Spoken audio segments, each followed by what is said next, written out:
ഭാഗമായി ജോലി ചെയ്യുന്ന മലയാളികളുടെ അസോസിയേഷൻ വളരെ ആ നാടിന്റെ വികസനവുമായി ബന്ധപ്പെട്ടുകൊണ്ട് ജീവകാരുണ്യ പ്രവർത്തന രംഗത്തുമൊക്കെ തന്നെ ശ്രദ്ധേയമായ പ്രവർത്തനങ്ങൾ കാഴ്ചവെക്കുന്നതായി എനിക്ക് അനുഭവങ്ങളിൽ നിന്ന് ബോധ്യപ്പെടാൻ കഴിഞ്ഞിട്ടുണ്ട്.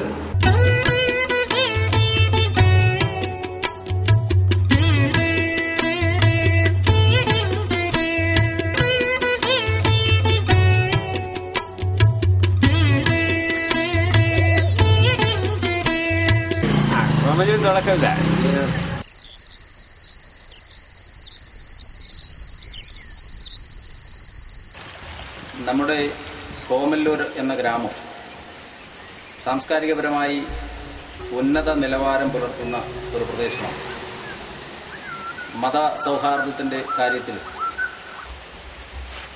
ക്ഷേത്ര പള്ളികളുടെ ആരാധനാ കാര്യങ്ങളിലുമൊക്കെ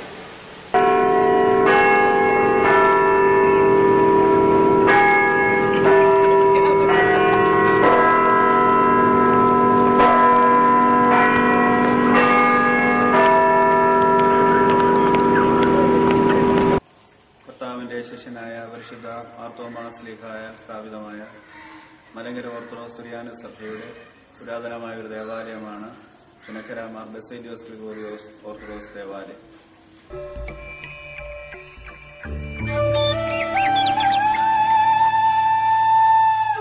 അന്നത്തെ കുട്ടികളുടെ ഒരു സ്നേഹവും കരുതലും ഒക്കെ ഒന്ന് വേറെയാ. അവര് ഞങ്ങളെ അമ്മമാരായിട്ടാ കരുതിയേക്കുന്നത്.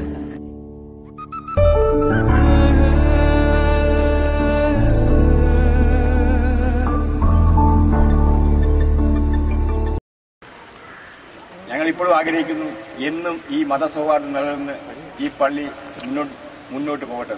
ചുനക്കര അമ്പലത്തിലേക്ക് പറ ഇപ്പോഴും കൊടുക്കുന്നുണ്ട് ഈ പള്ളിയിൽ നിന്ന്.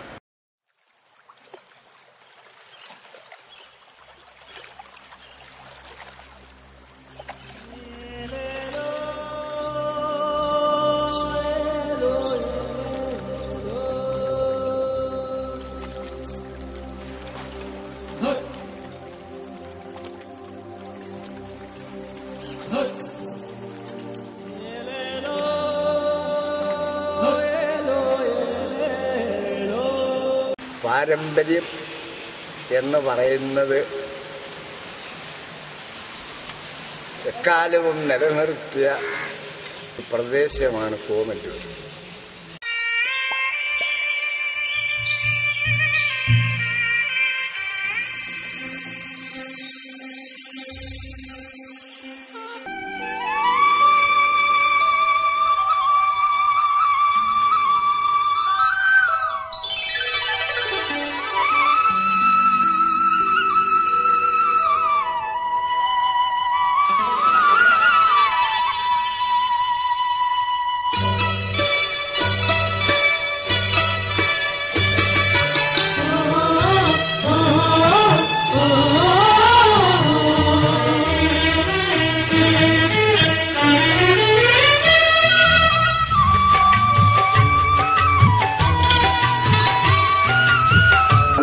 പ്രവർത്തനം കാഴ്ചവെച്ചുകൊണ്ടിരിക്കുന്ന ഈ ശാഖായോഗത്തിന് ജനോപകാരപ്രദമായ നിരവധി പരിപാടികൾ സംഘടിപ്പിക്കുവാൻ കഴിഞ്ഞിട്ടുണ്ട്.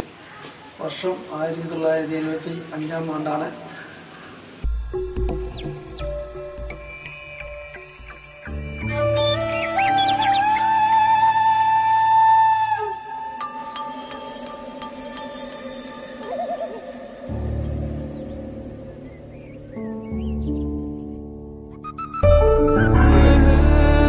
അടൂർ ഭദ്രാസനത്തിൽ ഉൾപ്പെട്ടതായ ചുനക്കര സെന്റ് തോമസ് മാർത്തോമാ ഇടവക 1900 ജനുവരി മാസം 3-ാം തീയതിയാണ് ഇവിടെ സ്ഥാപിതമായത്.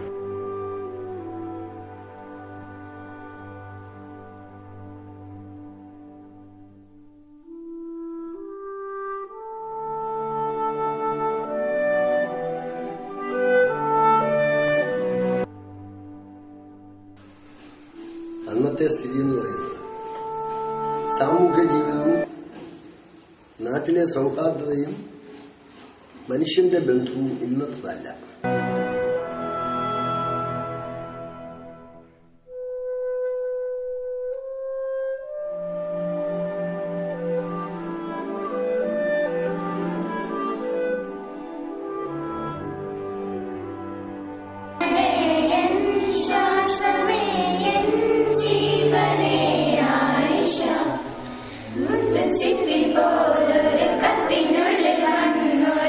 ഞാനിപ്പോൾ ഇരിക്കുന്നത് കൂമല്ലൂരിന്റെ പടിഞ്ഞാറ് അറ്റഭാഗം മാറി വടക്ക് ഭാഗത്തെ പാള വരമ്പിലാണ്. അഴകുള്ള മുടി നിനക്കേറെയെന്നാകിലും ഒരു പൂവിതൽ പോലും ചൂടാഞ്ഞതെന്തു നീ? പൂത്ത പൂവാകയും പാടിയോ പൂക്കാത്ത ചെടിയുള്ള ഗ്രാമത്തിലോ നിന്റെ താമസം? മിഴികളിൽ ചന്തം വരച്ചില്ല, കുറി തൊടാൻ മടിയോ മറന്നതോ എന്തു തന്നാകിലും? തുടുകവിൾ കുമ്പിളിൽ നീർ വീണ പാടുമായി ഇതുവഴി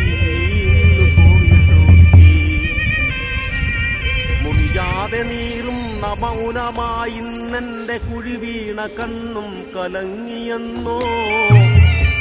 മുറിയാതെ നീറും മൗനമായി ഇന്നെന്റെ കുഴി വീണ കണ്ണും കലങ്ങിയെന്നോ?